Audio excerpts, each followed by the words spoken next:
Yo, hello everyone, and welcome back again to a brand new video. In today's tutorial, guys, I'm going to show you how you can actually integrate or basically use this Pocket tool with Amazon. So the first thing first is, of course, you have to open Spocket.co, and right after that, here on integrations, you'll find Shopify, WooCommerce, Amazon, Squarespace, so go on, and so Alibaba. So here we have every single platform which we could integrate Spocket with. So in our case, I'm going to choose Amazon. And as you can see, they will take you right over here to this page.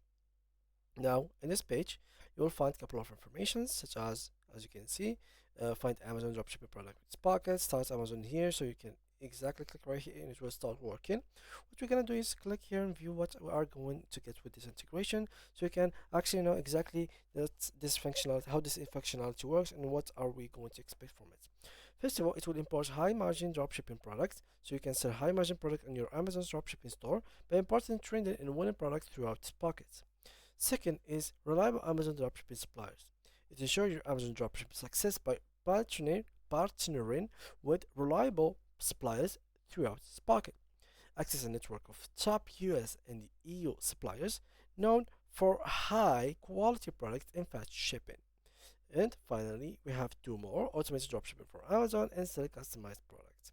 So it's very good and very easy. We'll have 24/7 support, fast shipping, high quality, and maximizing your profit. To get to users, you simply going to click right here. Of course, you need to have an account first and to have a paid subscription. These are the things that you have to get in consideration before you actually get to have this. And that's simply it, guys. I hope you learned something from this video. If you did, make sure to leave a like and subscribe. If you have more questions about this integration, make sure to leave comments about it in the comment section, and see you guys in the next video.